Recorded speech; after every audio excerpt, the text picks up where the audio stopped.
ጤና ይስጥልን ክቡራትና ክቡራን ተመልካቾቻችን የዛሬ ለተረቡ ሐምሌ 1 2018 ዓ.ም የተለያዩ የሀገር ቤትና የባህር ማዶ ስፖርታዊ መረጃዎች ወደ እናንተ የሚደርሱበት ጊዜው አሁን ነው። እስከ መረጃዎቻችን ፍጻሜ ድረስ አብራችሁ እንድትቆዩ የምንጋብዛችሁ የመረጃዎቹ አዘጋጅና አቅራቢ ገዛኸኝ ዱላ፣ የካሜራ ባለሙያችን ጋሻው ዳኛው ከኛ ጋር ቆይታ ያደርጋል። አብራችሁ ነው። ወደ ቀዳሚው የሀገር ቤት ስፖርታዊ መረጃችን ስናልፍ የኢትዮጵያ ዋንጫን የተመለከተ መረጃ ቀዳሚ እናደርጋለን። የኢትዮጵያ እግር ኳስ ፌዴሬሽን አሁን ላይ ይፋ ባደረገው መረጃ መሰረት በነገው ዕለት የሚከናወነውና በበርካታ የሀገር ውስጥ እግር ኳስ ተከታታዮች ዘንድ እየተናፈቀ የሚገኘው የ2018 የኢትዮጵያ ዋንጫን የፍጻሜ ጨዋታ በተመለከተ የተለያዩ አዳዲስ መረጃዎች እየወጡ ነው የሚገኙት። የኢትዮጵያ እግር ኳስ ፌዴሬሽን ይፋ እንዳደረገው መረጃ ከሆነ የነገውን የፍጻሜ ተጠባቂ ጨዋታ የትኞቹ ዳኞች ጨዋታውን በዳኝነት እንደሚመሩት እንደዚሁ ታውቋል። በዚህ መሰረት በመሃል ዳኝነት የነገውን የፍጻሜ ጨዋታ እንዲመሩ ስልጣን የተሰጣቸው ዳኛ ወይም የተመረጡት በኢትዮጵያ እግር ኳስ ፌዴሬሽን መሰረት ኢንተርናሽናል ዳኛ ዳንኤል ይታገሱ ናቸው ተብሏል። እንደዚሁም ደግሞ ሁለቱ ረዳት ዳኛ ኢንተርናሽናል ዳኛ ፋሲካ የዋላሸት እንደዚሁም ኢንተርናሽናል ዳኛ ሙስጠፋ መኪ መሆናቸው እንደዚሁ ታውቋል። ፎርዝ ኦፊሻል ወይም ደግሞ አራተኛ ዳኛ ሆነው ደግሞ ጨዋታውን የሚመሩት ኢንተርናሽናል ዳኛ ኤኖክ አበበ መሆናቸው እንደዚሁ ታውቋል ማለት ነው። ይህንን መረጃ ያደረሰን የኢትዮጵያ እግር ኳስ ፌዴሬሽን ነው። ነገ በሲዳማ ቡና እግር ኳስ ክለብ መካከልና እንደዚሁም ደግሞ በወልዋሎ ዓዲግራት ዩኒቨርሲቲ መካከል የሚደረገውን የፍጻሜ የኢትዮጵያ ዋንጫን ጨዋታ በአዲስ አበባ ስቴዲየም እንደሚደረግ የቦታ ለውጥ ተደርጎበት እንደዚሁ እንደሚከናወን የኢትዮጵያ እግር ኳስ ፌዴሬሽን ይፋ አድርጓል። ረፋድ ወይም ቀን 5 ሰዓት ላይ ነው ይህ ጨዋታ እንደሚከናወን የተገለጸው ተብሏል። አሁን ላይ ካለው የአየር ንብረት አንጻር ተብሏል። ምናልባት ዝናብ የሚሆን ከሆነም ሰዓት ተገፍቶ እንዲከናወን ለማስቻል አስፈላጊው ዝግጅት እንደተደረገ እየተገለጸ ነው የሚገኘው። ከዚህ ቀደም እንግዲህ በፕሪሚየር ሊግ ጨዋታዎች በጣም አሳፋሪ ነገሮችን ተመልክተናል። ዝናብ በጣለበት ወቅት ዝናብ ወይም ውሃ እየታፈሰ ከሜዳ ሲወጣ ተመልክተናልና እንደዚህ አይነት መሰል ነገሮችን አስቀድሞ ለመከላከል ዝግጅት ስለመደረጉም እንደዚሁ ተነግሯል። በአዲስ አበባ ስቴዲየም ነው የሚከናወነው።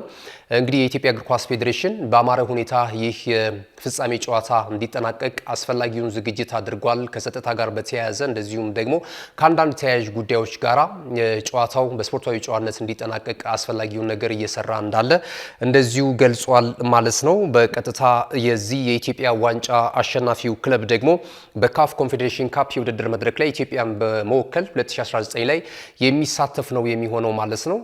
ሲዳማ ቡና በቅርቡ የኢትዮጵያ ፕሪሚየር ሊግ ሻምፒዮና መሆኑ ይታወቃል። ወልዋሎ ዓዲግራት ዩኒቨርሲቲ ደግሞ በኢትዮጵያ ፕሪሚየር ሊግ ላይ በተጠናቀቀ የውድድር ዘመን ያህል ስኬታማ ጉዞ ማድረግ ባይችልም ነገር ግን ደግሞ የኢትዮጵያ ዋንጫን ለማንሳት አስፈላጊውን ነገር ለማድረግ ስለመዘጋጀታቸው እየተነገረ ነው የሚገኘው። የሀገር ቤት ስፖርታዊ መረጃችን እዚህ ላይ ያበቃል። ስንመለስ በቀጥታ ወደ ባህር ማዶ ስፖርታዊ ጉዳዮቻችን የምናቀና ይሆናል። ናሁ ቴሌቪዥን ምርጫችሁ አድርጋችሁ ናሁ ስፖርትን እየተከታተላችሁ ስላላችሁ በድጋሚ እጅግ በጣም እናመሰግናለን። እንመለሳለን።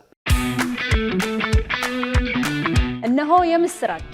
የ10 አየር መንገድ የበረራ ትኬት ለውድ ደንበኞቹ በተቀላጠፈና አስተማማኝ በሆነ መንገድ እያቀረበ ያለው።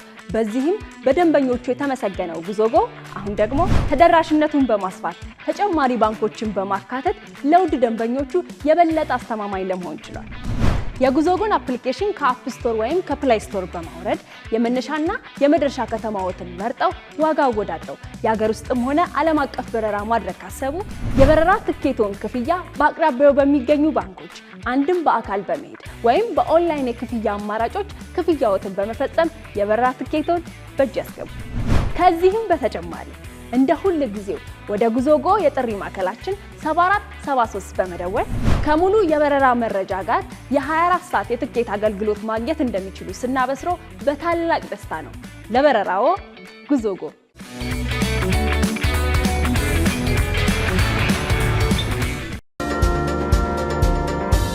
ተመልሰናል። ክቡራትና ክቡራን ተመልካቾቻችን አጫጭር ስፖርታዊ መረጃዎችን የምናደርስበት ሰዓት ላይ ደርሰናል። ዝውውሩን መሰረት ያደረጉና ተያያዥ ጉዳዮችን የምንመለከትበት ምዕራፍ ላይ ነው የምንገኘው።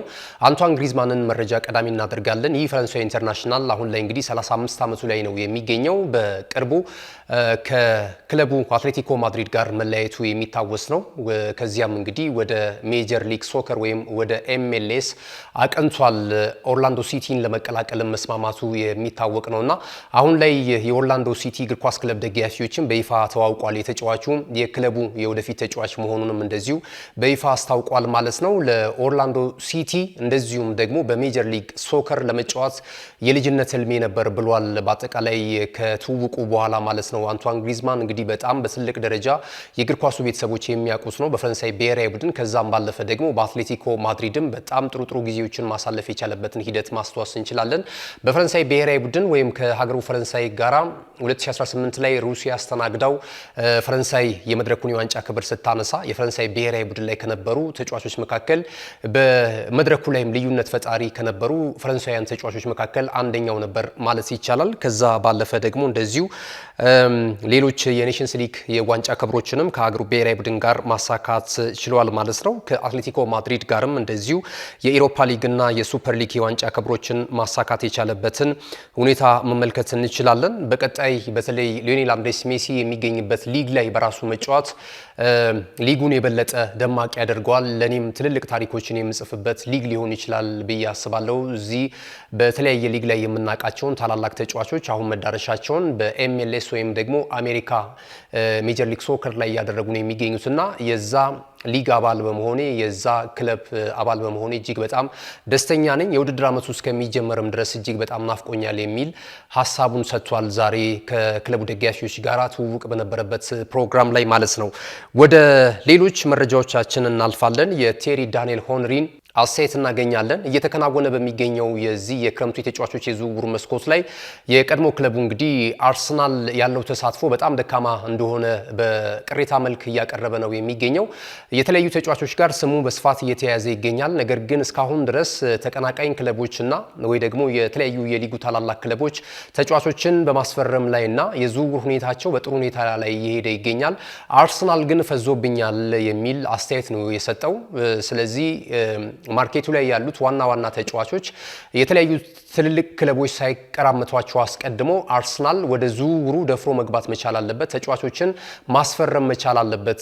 ስሙ እየተያዘ ከሚገኙት በርካታ ተጫዋቾች መካከል አንዳንዶቹ ወደ ሌላ ክለብ እያመሩ ይገኛሉ።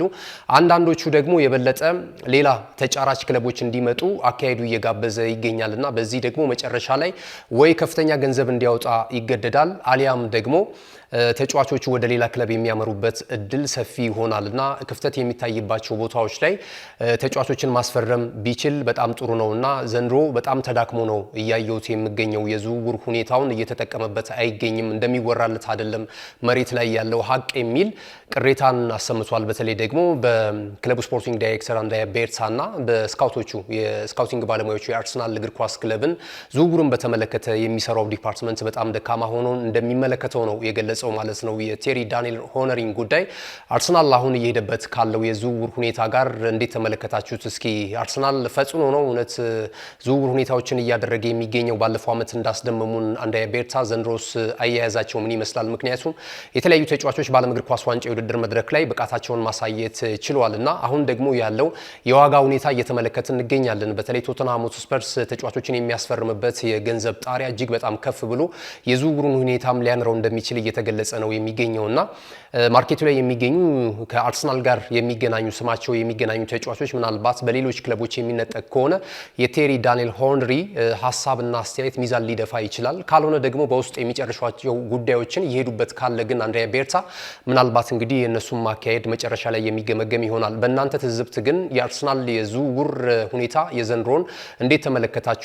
የቴሪ ዳንኤል ሆንሪን ሀሳብ ተስማሙበታላችሁ ወይስ ደግሞ እናንተ የምትሉት ነገር አለ? እዚህ ጋር ሀሳብ አስተያየት ልታደርሱን ትችላላችሁ። እውነት ነው በርከት ያሉ ተጫዋቾች ናቸው በተለያዩ ዲፓርትመንት ላይ አርሰናል ያስፈርማቸዋል እየተባሉ እየተገለጸ ስሙ ከክለቡ ጋር እየተያያዘ የሚገኘው። በተለይ ግራ መስመር ላይ ያሉ ተጫዋቾች አሉ እንደነ ባርኮላን የመሳሰሉ ሌሎችም ተጫዋቾች ለማስፈረም ፍላጎት አለው። አንድ ጊዜ በጣም በከፍተኛ ሁኔታ ስማቸው ከአርሰናል ጋር ይያያዛል፣ በኋላ ላይ ደግሞ ተቀዛቅዞ እንደዚሁ አርሰናልም ከዝውውሩ ሁኔታ እየወጣ እንመለከተዋለን እና የቴሪ ዳንኤል ሄንሪን ሀሳብ በተመለከተ ሀሳብ አስተያየት ልታደርሱን ትችላላችሁ። ወደ ሌላኛው የዝውውር መረጃችን ስናልፍ ደግሞ እንደዚሁ የመርሲሳይዱ ክለብ ኤቨርተን የቶተንሃም ሆትስፐርሱን እንደዚሁ ጄድ ስፔስን ለማስፈረም ጥረት እያደረገ እንደሚገኝ እየተነገረ ነው የሚገኝ የሚገኘው። አብዛኞቹ ከተጫዋቹ ጋር የግል ጥቅም ጋር በተያያዘ እንደዚሁ ቱፊቶቹ ወይም ጣፋጮቹ የሚባሉት ኤቨርተኖች ይህንን ተጫዋች ለማስፈረም እንደዚሁ ከስምምነት ላይ መድረሳቸው እየተገለጸ ነው የሚገኘው ማለት ነው። ይህ ተጫዋች እንግዲህ ከእንግሊዝ ብሔራዊ ቡድን ጋር አሁን ላይ በዓለም እግር ኳስ ዋንጫ የውድድር መድረክ ጥሩ ጉዞ በማድረግ ላይ ነው የሚገኘው። ይህንን የተከላካይ ስፍራ ተጫዋች ኤቨርተኖች በቀጣዩ ቀናቶች ምናልባት በክለብና ክለብ የሚያደርጉትን የዝውውር ሁኔታ ላይ የሚደርሱበት ጉዳይ የሚጠበቅ ነው የሚሆነው እንደ መረጃ ምንጮቹ ከሆነ ማለት ነው። ሌላኛው መረጃችን የሚሆነው ደግሞ የማኖ ኮኔ ጉዳይ ነው። የሴሪያውን ክለብ ሮማ እያገለገለ የሚገኘው ይህ ተጫዋችን ለማስፈረም አርሰናል እዚህ ጉዳይ ላይ ስለመግባቱ እየተገለጸ ነው የሚገኘው ማለት ነው። የተለያዩ ክለቦች ተጫዋቹን ለማስፈረም ፍላጎት አላቸው። በጣም ጥሩ አቅም እንዳለው በሮማ ቤት ማሳየት ችሏልና የተጫዋቹም ዋጋ አሁን ላይ መረጃዎች ይፋ እያደረጉት እንደሆነ ከሆነ 43 ሚሊዮን ፓውንድ ምናልባት ለአርሰናል ሊጠይቅ ይችላል የሚሉ መረጃዎች እየወጡ ነው የሚገኙትና ቀጣይ መዳረሻው የት ሊሆን ይችላል የሚለው ነገር የሚጠበቅ ነው የሚሆነው ማለት ነው። ሌላው ከአርሰናል ጋር የተያዙ መረጃዎችን ስንመለከት እንደዚሁ አርሰናል ኒኮ ዊሊያምስንም ዳግም ለማስፈረም ፍላጎት እያሳየ እንደሚገኝ እየተገለጸ ነው የሚገኘው። ይህ የ23 ዓመት ተጫዋች ንብረትነቱ እንደዚሁ የስፔኑ ክለብ አትሌቲክ ቢልባኦ እንደሆነ ይታወቃል። ከዚህ ቀደምም አርሰናል ለመግባት ተቃርቧል የሚሉ መረጃዎች በተለያዩ የዝውውር መስኮት ሲነሳ ነበር። ባለፈው ዓመት ጃንዋሪ ላይ ከዛም ባለፈ የክረምቱ የተጫዋቾች የዝውውር መስኮት ሰመር ላይም እንደዚሁ ስሙ ተያይዞ ሲነሳና ቃለን አትሌቲክ ቢልባኦ ወደ ባርሰሎናም ለመሸጥ እንደዚሁ ፍላጎት አሳይቶ ነበረ። ከዚያም ግን አትሌቲክ ቢልባኦ ለረጅም ጊዜ የውል ኮንትራቱን በማስፈረም በዚያው በክለብ ውስጥ እንዲቆይ ጥረት ሲያደርግ የነበረበትንም ሂደት ማስተዋወስ ይቻላልና አሁን ዳግም ደግሞ መድፈኞቹ ይህንን ተጫዋች ለማምጣት ፍላጎት ማሳየታቸው እየተነገረ ነው የሚገኘው ማለት ነው። አሁን ከስፔን ብሔራዊ ቡድን ጋር በዓለም እግር ኳስ ዋንጫ የውድድር መድረክ እየተጫወተ ይገኛል። ወደ 3 ጨዋታዎችን ማከናወን ጀምሯል። እስካሁን ድረስ ባለው የዓለም ዋንጫ ጉዞ ላይ እንግዲህ ሀገሩ ስፔን በቀጣይ በሩብ ፍጻሜ 23ኛው የዓለም እግር ኳስ ዋንጫ የውድድር መድረክ ላይ ከምንመለከታቸው ሀገራት ብሔራዊ ቡድኖች መካከል አንደኛዋ ስፔን መሆኑን ተከትሎ በቀጣይም እንግዲህ ተጫዋቹ የበለጠ አቅሙን ለማሳየት በዚህ መድረክ ላይ ይጠቀምበታል ተብሎ ነው እየተገለጸ የሚገኘውና መድፈኞቹ በስፋት ስማቸው እየተያያዘ መጥቷል። አሁን ላይ ዳግም የኒኮ ዊሊያምስ እና የአርሰናል ጉዳይ የተለያዩ የመረጃ ምንጮች እንደዚሁ ከፍ አድርገው እያሰሙ ያሉበትን ሂደት እየተመለከትን እንገኛለን ማለት ነው። ክቡራትና ክቡራን ተመልካቾቻችን ካለን ሰዓት አንጻር የመረጃ ሰዓታችንን እዚህ ላይ እናጠናቅቃለን። አብራችሁን ስለነበራችሁ እጅግ በጣም ነው የምናመሰግነው። መረጃዎቹን ወደ እናንተ በማድረስ ገዛኸኝ ዱላ የካሜራ ባለሙያችን ጋሻው ዳኛው ከኛ ጋር ቆይታ አድርጓል።